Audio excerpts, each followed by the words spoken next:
மக்களே, இந்த ஒரு பதிவில் நம்ம என்ன பார்க்க போறோம்னா, முதலமைச்சர் ஆஃபீஸ்லேருந்து ஒரு ரீல்ஸ் வீடியோ வெளியாயிருக்கு. அதில் முதலமைச்சர்கிட்ட என்ன கோரிக்கை வைக்கிறாங்கிறது ஆடியோட கிடச்சிருக்கு. இதை எப்படி ஏற்க முடியும், இது என்ன, இதற்கான விளக்கத்தை நம்ம பார்க்க போகிறோம். அனிதா ராதாகிருஷ்ணன் அப்படின்னு சொல்லி முன்னாள் அமைச்சர் ஒருத்தர் இருக்காரு. இவர் ரொம்ப ரொம்ப ரொம்ப ரொம்ப மோசமாக பேசிகிட்டு இருக்காருங்க. தோல்வி இருக்கு, கட்சி தோத்துருச்சு, அதற்கான வருத்தங்கள் இருக்கலாம், அதுக்குன்னு இவ்வளோ மோசமாக பேசுறது அது என்ன அப்படிங்கிறத பார்க்க போகிறோம். கடையநல்லூர் தாவேக்கா சொந்தங்கள் இந்த வீடியோ யாரும் பார்த்தீங்கன்னா உங்களை பற்றி தான் நான் பேச போகிறேன். நீங்க பண்ண சம்பவம் ரொம்ப ரொம்ப முக்கியமான ஒரு சம்பவம். அந்த சம்பவத்தை பத்தி நம்ம பார்க்க போறோம். கம்யூனிஸ்டும் விசிகாவும் இது நடந்தா அவ்வளவுதான் அப்படிங்கிற மாதிரி ஒரு விஷயத்தை சொல்லியிருக்காங்க. அது என்ன அப்படிங்கிறத பார்க்க போறோம். நம்ம அண்ணன் சீமான் அண்ணன் இருக்கார்ல, ரொம்ப அறிவாளித்தனமா அண்ணன் அடிக்கடி ஒரு கொஸ்டின் கேட்கிற மாதிரி அவங்க நினைச்சுப்பாங்க. ஆனா அது அறிவாளித்தனமான கொஸ்டின் கிடையாது. அந்த மாதிரி இப்போ ஒன்று கேட்டிருக்காரு, போர் நடந்துகிட்டு இருக்கு, விஜய் எப்படி 6 சிலிண்டர் கொடுப்பாரு, எப்படி அவரால் கொடுக்க முடியும் அப்படிங்கிற ஒரு கொஸ்டினை கேட்டிருக்காரு. கேள்வி நியாயமா இருக்குல்லப்பா, எப்படி கொடுப்பாரு அப்படின்னு கேட்டீங்கன்னா அதற்கான விளக்கத்தை இந்த வீடியோவில் நம்ம பார்க்க போறோம். ஒன்றா தெளிவாக நம்ம பார்க்கலாம். உற்சாக வணக்கங்கள், வாங்க பதிவுக்குள்ள போலாம். இப்போ முதல் விஷயம் மக்களே, அந்த வீடியோ நான் சைடில் போடுறேன். இந்த வீடியோ தான் பரவிக்கிட்டு இருக்கு. ஒரு முதலமைச்சர் அலுவலகத்தில் முதலமைச்சர்கிட்ட கோரிக்கை வைக்கும் போது ஆடியோவோட என்ன பேசுகிறாங்க அப்படிங்கிற வீடியோ இது வரைக்கும் வெளியானது கிடையாது. இப்போ தான் இந்த மாதிரி வெளியாகிட்டு இருக்கு. ரீல்ஸ் மோகம் எங்கெங்கேயோ போகுது. அது முதலமைச்சர் அலுவலகத்தை விட்டு வைக்கலையா அப்படிங்கிற ஒரு கொஸ்டினை நியாயமாக எழுப்பிட்டு இருக்காங்க. ஆனால் நடந்தது என்னன்னா அது வேற ஒரு விஷயம். ஆனால் நடந்ததோட நான் சேர்த்து சொல்கிறேன், இது முட்டு கொடுக்கறதுக்கான பதிவு கிடையாது, உள்ளதை உள்ளபடி பதிவு செய்யறதுக்கான பதிவு. ஆக்சுவலாக என்ன ஆயிருக்குன்னா, முதலமைச்சர் இந்த ரீல்ஸ் வெளியானோன்னா அரசு அதிகாரிகள் ரீல்ஸ் வெளியிடுறாங்க அப்படின்னு சொல்லிட்டாங்க. அவர் அரசு அதிகாரி கிடையாது, மாற்றுத்திறனாளியோட சங்கத்தோட தலைவராக இருக்கார். அவர் முதலமைச்சரை போய் பார்த்துருக்காரு. முதலமைச்சரோட வே ஆஃப் அப்ரோச் இருக்குல்ல, அது அவருக்கு ரொம்ப ரொம்ப பிடிச்சிருக்கு. இதை நான் சொல்லங்க, அவர் நியூஸ் தமிழ் 24x7 அவரே தன்னுடைய ஃபோனில் அவரை கான்டாக்ட் பண்ணி கேட்கும்போது அவரே சொல்றாரு, எனக்கு அவர் அப்ரோச் ரொம்ப பிடிச்சிருந்துச்சுங்க. இந்த 30 வருஷமா நான் ஏகப்பட்ட முதலமைச்சரை பார்த்துருக்கேன், யாரும் எங்களை இப்படி அப்ரோச் பண்ணது கிடையாது. இவரோட வே ஆஃப் அப்ரோச்சை பார்த்து நான் அவர்கிட்ட கேட்டேன், சார் ஒரே ஒரு செல்ஃபி எடுத்துக்கலாமா அப்படின்னு சொல்லி கேட்டேன். அவர் எடுத்துக்கப்பான்னு சொன்னாரு. ஆனால் அந்த செல்ஃபி வீடியோவா மாறிச்சு. எனக்கு செல்ஃபி எடுக்க போனேன்னா ஃபோனில் வீடியோவா நான் எடுத்துட்டு நான் அங்கேருந்து கிளம்பி வந்துட்டேன். எங்களோட வாட்ஸ்அப் குரூப்பில் ஒரு நம்பிக்கை அளிக்கும் விதமாக நம்ம முதலமைச்சரை சந்திச்சிருக்கோம், முதலமைச்சர்கிட்ட நம்ம கோரிக்கைகள் அத்தனையுமே கொண்டு போய் சேர்த்திருக்கோம், முதலமைச்சர் நம்ம கோரிக்கை அத்தனையுமே கேட்டிருக்கார் அப்படின்னு சொல்லி நம்பிக்கை அளிக்கும் விதமாக அதை ஆதாரத்தோட சொல்லணும்ல குரூப்பில், அதற்காண்டி அந்த வீடியோவை போட்டேன். அந்த குரூப்பில் இருந்த சில பேர் சோஷியல் மீடியாவில் பரவ விட்டுருக்காங்க. ஸோ வேணும்னு பரவன வீடியோ இது கிடையாது. ஒரு செல்ஃபி எடுக்க போய் அது வீடியோவா மாறினதுனால இங்க நடந்தது. ஏன்னா அவரோட அப்ரோச் தான் இது எல்லாத்துக்குமே காரணம் அப்படின்னு சொல்லி அந்த மாற்றுத்திறனாளி சங்கத்தோட தலைவர் பார்த்தீங்கன்னா சொல்லியிருக்கார். அவர் என்ன காரணம் சொன்னாலும் இது முதலமைச்சர் அலுவலகத்திலிருந்து இந்த மாதிரி வீடியோக்கள் போறது வருங்காலங்களில் தவிர்க்கப்படணும் அப்படிங்கிறதான் யதார்த்தமான உண்மை. ஏன்னா சிஎம் ஆஃபீஸ்லேருந்து அஃபீஷியலாக கண்டிப்பாக அவங்க வெளியிடுவாங்க, இவங்களை சந்திச்சாங்க, இவங்களை மீட் பண்ணாங்க, எல்லா தகவலுமே அவங்களே வெளியிடுவாங்க. தனிப்பட்ட முறையில் சந்திக்கிறவங்க அந்த மாதிரி ரீல்ஸ் வெளியிடுறது, வீடியோ வெளியிடுறதுங்கிறது வருங்காலங்களில் தவிர்க்கப்பட்டால் ரொம்ப நல்லா இருக்கும் அப்படிங்கிறதான் நான் சொல்ல வர முதல் பாயிண்டா இருக்கு. இதுக்கு நம்ம முட்டு கொடுக்க போறதில்லை. இது ஏதோ இந்த ப்ராசஸ்ல இது நடந்திருக்கு, இனிமே இது நடக்காதுங்கிறத நம்மளுடைய சிஎம் ஆஃபீஸ்லேருந்து பார்த்தீங்கன்னா தெளிவாகவே சொல்லிட்டாங்க. ஏன்னா சம்மந்தப்பட்டவங்கள்ட்ட பேசியிருக்காங்க, சார் இந்த மாதிரிலாம் பண்ணக்கூடாது சார் அப்படின்னு சொல்லி பேசியிருக்காங்க. இனிமே இது நடக்காது அப்படிங்கிறத நம்ம ஆணித்தரமாக நம்பலாம். இது முதல் பாயிண்ட். இப்போ ரெண்டாவதுங்க, இந்த ஃபோட்டோ பார்த்தீங்கன்னா ஒரு பாசிட்டிவிட்டியை கொடுக்குது அப்படின்னு சொல்லி நம்ம முன்னாடியே பேசியிருந்தோம். ஏன்னா நம்ம சொன்னபடியே இது என்ன ஆகுதுன்னா, நிறைய இடங்கள்ல அரசு அலுவலகங்களில் இந்த ஃபோட்டோ கட்டாயம் வைக்கணும் அப்படிங்கிறது அரசாங்கத்தோட உத்தரவு. ஆனால் இந்த ஃபோட்டோக்கு பிரேம் பண்ணுவாங்கல்ல கடை, அந்த கடைகளில் ராப்பகல உட்காந்து வேலை பார்த்துட்டு இருக்கோம்பா, வீடியோ கூட சைடில் போடுறேன், அவ்வளவு ஆர்டர் வருது. எனக்கு தெரிஞ்ச அரசாங்கத்தோட ஆஃபீஸில் மட்டும் இந்த ஃபோட்டோ வைக்கணும்னா இவ்வளோ ஆர்டர் வராது. அரசாங்கத்தை தாண்டி நிறைய பொதுமக்களை உங்க வீட்டில் போயிட்டு இந்த ஃபோட்டோ பிரேம் பண்ணி வைக்கிறாங்க போல. அவ்வளவு பேர் இந்த ஃபோட்டோ பண்ணி கொடுன்னு வேலை பார்த்துட்டு இருக்கோம். நாங்கள் ராப்பகலா தொழிலாளர்கள் அவ்வளோ பேரை போட்டு நான் வேலை பார்த்துட்டு இருக்கேன். ஆனால் வேலை முடிய மாட்டேங்குது. அவ்வளோ ஆர்டர் எங்களுக்கு வந்துகிட்டு இருக்கு. இது வரைக்கும் இப்படிலாம் நாங்கள் பார்த்தது கிடையாதுங்க. ஒரு முதலமைச்சரோட புகைப்படம் எங்க வீட்டில் மாட்டணும், எங்களோட அலுவலகத்தில் மாட்டணும் அப்படிங்கிறதுக்காண்டி இவ்வளவு ஆர்டர் வர்றதை நான் இது வரைக்கும் பார்த்த கிடையாதுன்னு சொல்லி அவரே பேட்டி கொடுத்திருக்காரு. ரொம்ப ரொம்ப அதிசயமா இருக்குல்ல. ஏன்னா அது உண்மைக்குமே சொல்றேன், அந்த புகைப்படம் ஒரு பாசிட்டிவிட்டியை கொடுக்குது. அதனால தான் இவ்வளவு பேர் முந்தி அடிச்சு அந்த புகைப்படத்தை வாங்கிடணும், நம்ம வீட்டில் வச்சிடணும் அப்படிங்கிறதுலாம் ரொம்ப தெளிவாக இருக்காங்க. குடும்பத்தில் ஒருத்தர் அப்படிங்கிறது சும்மா இல்லைங்க, உண்மைக்குமே குடும்பத்தில் ஒருத்தராக அவர் இருக்கிறதுனால தான் அவரோட புகைப்படத்துக்கு இவ்வளவு பெரிய ஒரு தட்டுப்பாடு ஏற்பட்டிருக்குன்னு கூட நம்ம சொல்லலாம்.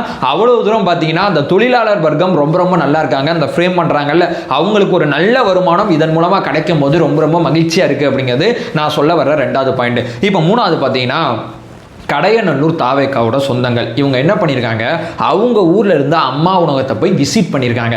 அந்த அம்மா உணவகத்தில் இருக்கக்கூடிய விஷயங்கள்லாம் நான் சைடில் விஷுவல் போடுறேன், வீடியோவாகவே போடுறேன். அது எல்லாத்தையுமே பாருங்களேன், எவ்வளவு மட்டமாக எவ்வளவு மோசமாக இருக்குது. முந்தைய ஆட்சியோட திட்டத்தெல்லாம் நீங்கள் செயல்படுத்தணும் அப்படின்னு சொல்லி சட்டசபையில் வந்து எதிர்க்கட்சி தலைவராக இருந்த உதயநிதி ஸ்டாலின் கேட்டார்ல, உரிமையாக கேட்குறாங்க, பண்ணி தாங்க ஆகணும், ஏன்னா நாங்கள் பயங்கரமான திட்டங்கள்லாம் கொண்டு வந்தாங்க அப்படிலாம் சொன்னார்ல. இப்போ அந்த அம்மா உணவகம் அப்படிங்கிறது எவ்வளவு நல்ல திட்டம். இந்த அம்மா உணவகத்தை வெளி மாநிலங்கள் வெவ்வேறு பேர்ல பாத்தீங்கன்னா அம்மா உணவகத்தை கொண்டு வந்தாங்க. சில ஊர்ல மீன் குழம்பு சாப்பாடுலாம் போட்டாங்க 5 ரூபாயில. அவ்வளவு தூரம் இந்த அம்மா உணவகம் அப்படிங்கிறது இந்தியா முழுக்க அம்மா அவர்கள் கொண்டு வந்த இந்த திட்டமானது கொண்டு போய் சேர்க்கப்பட்டுச்சு. அப்படிப்பட்ட திட்டம் தமிழ்நாட்டில் தான் முதல்ல தொடங்கப்பட்டுச்சு. அந்த திட்டம் தமிழ்நாட்டில் முந்தைய ஆட்சியோட இந்த நிர்வாக சீர்கேடு இடமா இவ்வளவு கேவலமா இருக்கு. என்ன பண்ணியிருக்காங்க நம்ம தாவேக்கா சொந்தங்கள், அங்க இருக்கக்கூடிய அந்த டேங்க்ல இருக்கக்கூடிய தண்ணியை எடுத்து போயிட்டு மாநகராட்சி ஆணையர் இருக்காங்கல்ல, அவங்க முன்னாடி உட்கார வச்சு இந்த மாதிரி இப்படி இருக்குதுங்க அம்மா உணவகம், இவங்களோட கோரிக்கை இந்த மாதிரி இருக்கு, என்ன நடவடிக்கை எடுத்திருக்கீங்க, ஏன் அங்க போறாங்க, அம்மா உணவகத்தோட ஃபண்ட் அத்தனையுமே மாநகராட்சி நகராட்சி தான் அதற்கான செலவு அத்தனையுமே பார்த்துக்குது. அதனால சம்பந்தப்பட்ட மாநகராட்சி நகராட்சியை போய் அவங்க மீட் பண்ணியிருக்காங்க. மீட் பண்ணி இந்த மாதிரி இருந்தா எப்படிங்க, அவங்களோட கோரிக்கையை சரி பண்ணி கொடுங்க. நிறைய பேர் பார்த்தீங்கன்னா பசி வந்து அந்த அம்மா உணவகம் வந்து சரி பண்ணி கொடுக்குது. அப்படிப்பட்ட அம்மா உணவகம் இவ்வளவு மோசமா இருக்கு, இதை ஏன் நீங்க கண்டுக்காம இருந்திருக்கீங்க இவ்வளவு நாள் அப்படின்னு சொல்லி நம்ம தோழர்கள் பேசியிருக்காங்க. இது மட்டும் இல்லாம தாவேக்காவோட எம்எல்ஏக்கள் நிறைய பேர் பார்த்தீங்கன்னா அரசு மருத்துவமனை, அம்மா உணவகம், ஆரம்ப சுகாதார நிலையங்கள், இந்த மாதிரி எல்லா இடத்துலையுமே ரெய்டு பண்ணிக்கிட்டு இருக்காங்க. இந்த ரெய்டு மூலமா ஏகப்பட்ட உண்மைகள் ரொம்ப தெளிவா வந்து நமக்கு வெளிவந்துகிட்டு இருக்கு. குறிப்பா சொல்ல போனா திருவரங்கத்தில் அண்ணன் ரமேஷ் அண்ணன் ஒரு ரெய்டு விட்டாரு. அந்த ரெய்டை நம்ம முன்னாடியே பேசியிருப்போம். அந்த சூழல்ல இருக்கக்கூடிய அம்மா உணவகம் எவ்வளவு மோசமா இருந்துச்சு, அந்த விஷுவல்ஸ் அத்தனையுமே நீங்க கண்டிப்பா பார்த்திருப்பீங்க. அவ்வளவு தூரம் இந்த அம்மா உணவகத்தை மோசமா வந்து நிர்வாகம் பண்ணியிருக்காங்க. முந்தைய ஆட்சியில எதிர்க்கட்சி தலைவராக இருக்கக்கூடியவர் எடப்பாடி பழனிசாமி இருந்தாரு. அம்மாவோட விசுவாசினா, எம்ஜிஆர் அவர்களோட விசுவாசினா அப்படின்லாம் சொன்னாரு. ஒரு நாளாவது அம்மா உணவகத்தை பத்தி இந்த அரசாங்கத்துக்கு, முந்தைய அரசாங்கத்துக்கு கண்டனம் தெரிவிச்சாரா? இந்த அரசாங்கம் தன்னோட கவனத்துக்கு வந்து இந்த திட்டம் வந்து இப்படி போயிட்டு இருக்கு, இது மோசமா போயிட்டு இருக்கு, இதை சரி பண்ணணும் அப்படிங்கிறதுக்காண்டி அரசாணை போட்டிருக்காங்க. இதையும் அவர் பாராட்டல. முந்தைய ஆட்சியில எதுவுமே பேசல. கேட்டா அம்மாவோட விசுவாசி நான் தான் சொல்லி வாயால சொல்லிட்டு இருப்பாரு. ஆனா உண்மைக்குமே இப்படிப்பட்ட திட்டத்தை கூட போன ஆட்சி செயல்படுத்துறதுக்கு அழுத்தம் கொடுக்காத ஒரு எதிர்க்கட்சி தலைவர் தான் எடப்பாடி பழனிசாமி முந்தைய ஆட்சியில சொல்றேன். சோ நம்ம உறவுகள் பார்த்தீங்கன்னா நம்ம எம்எல்ஏக்கள் அத்தனை பேருமே இதில் கவனம் செலுத்திக்கிட்டு இருக்காங்க. ஊர் முழுக்க அம்மா உணவகத்தை மறுபடியும் மீட்டு உருவாக்கம் பண்ணணும் அப்படிங்கிறது நம்மளோட பிரதானமான இலக்கா இருக்கு. இது 3வது பாயிண்டா இருக்கு. இப்போ 4வது அனிதா ராதாகிருஷ்ணன் அப்படிங்கிற ஒருத்தர். இவர் வந்து கண்டிப்பாக அவர் எம்எல்ஏ ஆகிட்டார்னு நினைக்கிறேன். அவர் கட்சி, அதாவது திமுக தோத்து போயிடுச்சு. முதல்ல என்ன பண்ணாங்க, திமுகலேருந்து நாங்கள் தோத்து போனதுக்கு இந்த ஐடி ஊழியர்கள்லாம் சென்னையில் வந்து ஓட்டு போட்டாங்க இந்த மாதிரின்னு சொல்லி செந்தில்வேல் பேசினார். அதுக்கப்புறம் என்ன பண்ணாங்க, இன்ஸ்டாகிராம் மூலமாக தான் இவங்க ஜெயிச்சிருக்காங்க, ரூட் மாஃபியா அப்படிங்கிறது இவங்களை சுற்றி இருக்கு அப்படின்னு சொன்னாங்க. இன்னைக்கு என்ன சொல்கிறாரு, ஜோசப்னு நான் பேர் வச்சிருந்தா எனக்கு ஓட்டு போட்டிருப்பீங்க. அதாவது ஒரு தரப்பட்ட மக்கள்கிட்ட பேர் வாங்குறதுக்கு விஜய்ன்னு சொல்லிக்கிறாரு, ஒரு தரப்பட்ட மக்கள்கிட்ட பேர் வாங்குறதுக்கு ஜோசப்னு சொல்லிக்கிறாருன்னு சொல்லி மத ரீதியா நன்றி தெரிவிக்க போன இடத்துல உட்காந்து பேசிட்டு இருக்காரு. என்ன ஆச்சு என்ன எதுன்னு தெரியல. ஆதவர்ஜுனா என் ஊரு பக்கம் வந்தனா சட்டையை கிழிச்சிருவேன்னு பேசுறாரு. ஒரு 1ஆம் நம்பர் ரவுடி மாதிரி உட்காந்து பேசிட்டு இருக்காரு. இவரோட பேச்சு யாராலுமே ஏத்துக்க முடியல. இவர் மேல நம்மளுடைய தாவேக்கா சொந்தங்கள் பாத்தீங்கன்னா புகார் கொடுத்திருக்காங்க. ரொம்ப கொச்சையா பேசிட்டு இருக்காருங்க. தோத்துட்டீங்க. இப்போ தாவேக்கா பாத்தீங்கன்னா 8 மாவட்டங்கள்ல எங்களுக்கு வந்து ஒரு சட்டமன்ற உறுப்பினர் கூட கிடையாது. இப்போ இந்த 8 மாவட்டத்தை சேர்ந்த மக்களை நான் உட்காந்து திட்டிக்கிட்டு இருக்கேன். நான் தாவேக்கா தோணுனா அல்லது எங்க தாவேக்கா சொந்தங்கள் யாராவது திட்டிக்கிட்டு இருக்காங்களா, விச்சுவல் வாரியர்ஸ் யாராவது திட்டிக்கிட்டு இருக்காங்களா, தாவேக்கோட பொறுப்பாளர்கள் யாராவது திட்டிக்கிட்டு இருக்காங்களா? மக்கள் தீர்ப்பு கொடுத்திருக்காங்க. 8 மாவட்டத்தில் நம்ம என்ன தப்பு பண்ணியிருக்கோம், எதனால நமக்கு அங்க வந்து விசில் புரட்சி வந்து ஒர்க் அவுட் ஆகல, எதனால நம்ம வந்து அங்க ஒரு சீட்டு கூட ஜெயிக்க முடியல, அதாவது என்னோட மாவட்டத்தில் ஒரே ஒரு தொகுதியில் மட்டும்தான் நம்ம ஜெயிச்சிருக்கோம், என்ன பஞ்சாயத்து என்ன பிரச்சனை, எங்க நம்ம சறுக்கி இருக்கோம் அப்படிங்கிறது தான் பார்க்கணுமே தவிர உங்களுடைய இயலாமையை மறைக்கிறதுக்காண்டி இன்ஸ்டாகிராம் ரூட் மாஃபியா அது லொட்டு லொசுக்குன்னு சொல்லி ஏதேதோ உட்காந்து பேசிட்டு இருக்காங்களே தவிர ஒழுங்கா ஆட்சி நடத்தல அப்படிங்கிற அந்த உண்மையை ஏற்கவே மாற்றாங்க. ஏற்கவே இவங்களால முடியல. ஒரே ஒருத்தங்க மட்டும் ஏத்துக்கிட்டாங்க, அது கனிமொழி அவர்கள். அவங்க பேசும்போது என்ன சொன்னாங்கன்னா, கூட்டணியை நம்பி இனிமே நம்ம இருக்கக்கூடாது, திமுக தனித்து நிற்கணும், திமுக தனித்து 234 தொகுதியிலையும் நம்மளை வலுப்படுத்திக்கணும் அப்படிங்கிற மாதிரி வந்து அவங்க பேசுறாங்க. அவங்கள தவிர திமுக இருக்கிற பல பேர் பார்த்தீங்கன்னா தப்பை ஏத்துக்கவே மாட்டானுங்க, மற்றவங்க மேல உட்காந்து பழி போட்டுக்கிட்டே இருக்காங்க. இதுதான் சுத்தி சுத்தி நடந்துகிட்டு இருக்கு அப்படிங்கிற விஷயத்தை நான் ஆணித்தனமா சொல்றேன். இவர் மேல புகார் கொடுக்கப்பட்டிருக்கு, யாரும் ஒரி பண்ணிக்காதீங்க. இதுக்கு அடுத்து போனீங்கன்னா மிக முக்கியமா மார்க்சிஸ்ட் கம்யூனிஸ்ட் கட்சியும் கம்யூனிஸ்டுகளும் அது மட்டும் இல்லாமல் விசிகா 3 பேர் என்ன சொல்லிட்டாங்க, அதிமுக எம்எல்ஏக்கள் வந்து அமைச்சரவையில் இடம் பெற்றாங்கன்னா எங்களுடைய ஆதரவை நாங்கள் வாபஸ் வாங்கிப்போம். இது கொள்கை அடிப்படையிலையும், ரெண்டாவது பார்த்தீங்கன்னா குடியரசுத் தலைவர் ஆட்சி வரக்கூடாது அப்படிங்கிறதுக்காண்டி தான் அந்த ஆதரவு கொடுத்தோம். இவங்க உள்ளே வந்தாங்கன்னா நாங்கள் உள்ளே இருக்க மாட்டோம் அப்படிங்கிற விஷயத்த ரொம்ப தெளிவாக சொல்லிட்டாங்க. கண்டிப்பாக அவங்க உள்ளே வரமாட்டாங்க அப்படிங்கிற விஷயத்தையும் நான் ஆணித்தனமாக நம்புகிறேன். இதுக்கு அடுத்து போனீங்கன்னா அண்ணன் சீமான் அவர்கள் விஷயம் இது சொல்லிட்டு இந்த வீடியோ நான் என் பண்ணிக்கிறேன். 6 சிலிண்டர் எப்படி கொடுப்பார் விஜய்? போர் போய்கிட்டு இருக்கு, சிலிண்டர் தட்டுப்பாடு இருக்கு, நியாயமா கேட்கிறாருப்பா சீமானண்ண அப்படின்னு சொல்லி நிறைய பேர் நினைப்பாங்க. ஆனா சீமானண்ணனுக்கு அரசியலமைப்பு புரியாது, அரசாங்கத்தோட நடைமுறை புரியாது அப்படிங்கிறதா யதார்த்தமான உண்மை. 6 சிலிண்டர்னா 6 சிலிண்டர் வந்து வீட்டில் அரசாங்கம் வந்து உங்களுக்கு வந்து டெலிவரி பண்ணாரு. 6 சிலிண்டர் நீங்க ஒரு பேச்சுக்கு வந்து நீங்க வருஷத்துக்கு 12 சிலிண்டர் வாங்குறீங்கன்னா 6 சிலிண்டருக்கு தேவைப்படுற காசு அரசாங்கம் கொடுக்குமே தவிர 6 சிலிண்டர் அரசாங்கம் கொடுக்காது. அதாவது எப்படி சொல்றதுன்னா, இப்போ நீங்க போக்குவரத்து கழகங்கள்ல பெண்களுக்கு வந்து கட்டணமில்லா பேருந்து போயிட்டு இருக்கு. அப்ப பெண்கள் காசு கொடுக்காம போயிட்டு இருக்காங்க நீங்க நினைச்சுக்கிட்டு இருக்கீங்க. ஆனா போக்குவரத்து கழகத்துக்கு அந்த பணத்தை இந்த பெண்களுக்கு வந்து ஒரு டிக்கெட் கொடுக்குறாங்கல்ல, அந்த டிக்கெட் ஏன் கொடுக்குறாங்கன்னா உனக்கு கணக்குக்காண்டி தான் இந்த டிக்கெட் கொடுக்குறாங்க. இவ்வளவு பேர் பயணிச்சிருக்காங்க, அதற்கு தமிழ்நாடு அரசு போக்குவரத்து கழகத்துக்கு காசு கொடுத்துரும் அப்படிங்கிறது தான் யதார்த்தமான உண்மை. அதாவது பெண்கள் பயணிக்கிறாங்க, ஆனா பெண்கள் காசு கொடுக்காம தமிழ்நாடு அரசு இங்க காசு கொடுக்குது அப்படிங்கிறது தான் யதார்த்தமான உண்மை.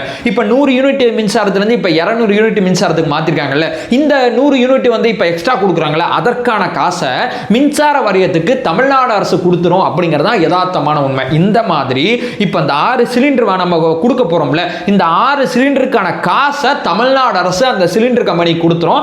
அவங்க சிலிண்டர் கொடுத்துருவாங்க. சிலிண்டர் தட்டுப்பாடு இருந்தாலும் நம்ம சிலிண்டர் பயன்படுத்தாம இருக்க போறது இல்ல. அதற்கான வேலைகள்லாம் ஒரு பக்கம் போயிட்டு இருக்கு. அது சர்வதேச பிரச்சனை, அது வெளியுறவு சம்பந்தப்பட்ட பிரச்சனை. இந்த சிலிண்டர் இந்த திட்டம் அமலான பிறகு அதற்கான அந்த 6 சிலிண்டருக்கான காசை அரசாங்கம் பொறுப்பேற்றுக்குமே தவிர போர் புரிஞ்சதான் போய் சிலிண்டர் எடுத்து வர வேண்டிய அவசியம் கிடையாது. இந்த சிச்சுவேஷன் இன்னும் கொஞ்ச நாள்ல சரியாயிரும் சொல்றாங்க. சரியாகும் போது இந்த திட்டத்தை செயல்படுத்துவாங்கன்னு நான் சொல்ல வரல. பட்ஜெட் தாக்கல் பண்ணும்போது நீங்க நிச்சயமா பார்ப்பீங்க இதற்கான விஷயங்கள் அத்தனையுமே நடக்கும். ஏன்னா பட்ஜெட் தாக்கல் பண்ணாதான் நம்மளால கருவூலத்திலிருந்து ஃபண்ட் எடுக்க முடியும். ஃபண்ட் எடுத்தா மட்டும்தான் நிறைய நலத்திட்டங்களை நம்மளால செயல்படுத்த முடியும். ஏன்னா இடைக்கால பட்ஜெட் தான் போட்டு போயிருக்காங்க. நம்ம ஆட்சிக்கு வந்த பிறகு உடனடியாக ஒரு பட்ஜெட் தாக்கல் பண்ணணும். அதற்கான வேலைகள் தான் துறை ரீதியான ஆய்வு நடந்துகிட்டு இருக்கு. இப்ப இலாக்கா வந்து எல்லாருக்கும் ஒதுக்கிடுவாங்க. அமைச்சரவை விரிவாக்கம் அப்படிங்கிறது நாளைக்கோ இல்ல நாளை கழிச்சோ நடந்துரும் சொல்றாங்க. நடந்த பிறகு இதற்கான வேலைகள் வேகமா நடக்கும் போது நீங்க வெள்ளரிக்கை வெளியிட்டு பட்ஜெட்டை நோக்கி நகர்வாங்க. பட்ஜெட்டை நோக்கி நகர்ந்த பிறகு புதிய திட்டங்களானது நிச்சயமா செயல்படுத்தப்படும். அதுல முதலமைச்சர் விஜய் அவர்கள் கொடுத்த அந்த வாக்குறுதியும் செயல்படுத்தப்படும். அடிப்படை அறிவே இல்லாம உட்கார்ந்து பேசிட்டு இருக்காங்க. என்னத்தை சொல்றதுன்னு தெரியல. அதை சொல்லிட்டு இந்த வீடியோ நான் என் பண்ணிக்கிறேன். நம்ம சேனலை ஃபர்தராக ஃபாலோ பண்ணிங்கன்னா பொலிட்டிக்கல் சார்ந்து மிக முக்கியமாக பல்வேறு விதமான விஷயத்தை நம்ம பார்த்துட்டு இருக்கோம். நம்மளோட ஒரே நோக்கம் அறியாமை அகற்ற வேண்டும், அறியாமை அகற்றப்பட வேண்டும். Thank you so much.